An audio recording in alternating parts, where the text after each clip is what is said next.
Reason why I played this song.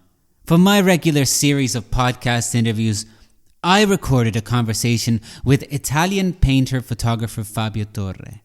Fabio recently published a new photography book titled 222 West 23rd Street, NYC, which features photographs he took documenting New York City's legendary Chelsea Hotel. See what I did there?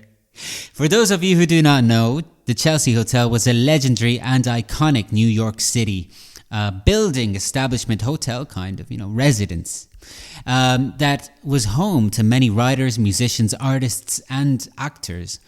Some of its most notable residents included, let me take a deep breath, Dylan Thomas, Tennessee Williams, William S. Burroughs, Allen Ginsberg, Stanley Kubrick, Milos Forman, Jane Fonda, Edie Sedgwick, Iggy Pop, Patti Smith, Bob Dylan, Madonna, Diego Rivera, Robert Mapplethorpe, Julian Schnabel, Henri Cartier-Bresson. I mean, really, the list goes on and on and on and on, My goodness.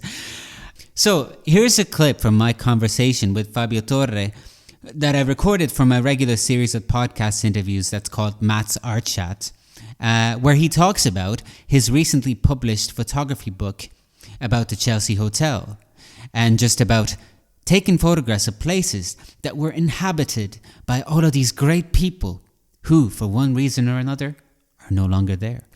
So in 1966, Andy Warhol directed this film called Chelsea Girls, and now your book is called Hotel Chelsea or Chelsea Hotel. What's the title again? No, the title we gave the book is simply the address of the hotel, 222 West 23rd Street, New York City. Yeah, Warhol he directed the film in the Chelsea rooms with a group of, we call it stars, superstars. And it was one of the very first underground film of the era. Yes, and of course the Chelsea Hotel at that time was it was in these roaring years, where many famous people were living, or people that later became famous were living there, and like Miller, like Janis Joplin, Leonard Cohen, writers, poets, filmmakers, artists, and whatever. And so he's part of the legend of the Chelsea. Another person who lived there was one of my favorite filmmakers, Milos Forman. And I know from his biography that it was a place where you didn't have to pay much for rent. And so he could afford to live on very little money at a time when he wasn't making any money. So it was almost like where artists went to survive before they could become discovered, right? Yeah, because I know the director of the Chelsea, Stanley Bard, told me about Milos Forman. He had no money and he couldn't speak a single word of English when he came to New York, but he helped him. He gave him a room. I had the opportunity to stay in his room one time, and when he became famous, I think he wanted to thank in some way Stanley Bard for his generosity, his help. It was one of the person who became famous after living in the Chelsea. People like the artist Christo, for example, and many others, Patti Smith, Robert Mapplethorpe. And yes, Milos Forman was one of them, one of the most talented, I think. Yeah. Hey, so tell me more about this book. Yeah, the book was born this way. I think I stayed regularly at the Chelsea in the past 18, 20 years. The Chelsea closed in 2011. And I took a lot of photographs. Every time I came, photographs, not of the people, but mostly the rooms, the artworks, details of the Chelsea, furniture.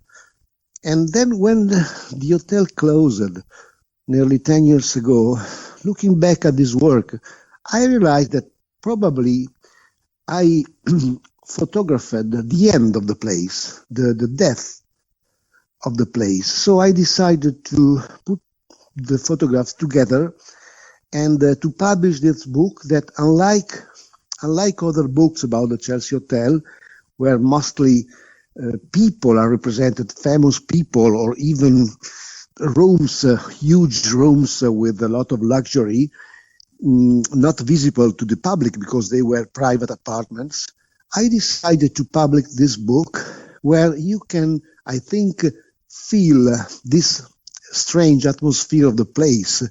You feel that most of the people are gone, maybe are dead, but they left something like their breath on things, and so I think that these details of the hotel tell you something about a place that is now under refurbishing, but I think it will never be the same in the future. So, going back to what you said about the human body and your fascination with the human body, when you try to shoot a place, do you still try to look at it as you would a human body? Yeah, maybe, yes, because I think yes, this was a different approach. I think, but I think the Chelsea was a kind of human body, quite sick in the last years, because many things didn't work in that place, but I think living there, you can feel that each person left something there, and something remained there. Not only artworks or memories, but even I don't know. It was very hard, for example, to sleep in the same room where Patti Smith slept with Mapplethorpe for some years, or maybe where Sid Vicious killed his girlfriend, and so on. Or even the Milos Forman room was very nice because there was a very large, two walls were occupied by a large library, totally empty, totally white. I can imagine all his books in this library. So I think there was a kind of, I don't know, some ghost remained at Chelsea forever. Right. So it's also about the absence of those bodies then. You are right. This is a book about the absence. Of course, all photographs are black and white, analogic. And also one of the atmospheres you felt at the Chelsea was a kind of a film noir atmosphere, It was a very noir place in some places, I mean. And I think the book reflects this atmosphere. On this interview, we also talk about other things, including a recent exhibition of his that was held in New York City and that had to be closed after 2 weeks as a result of the coronavirus pandemic.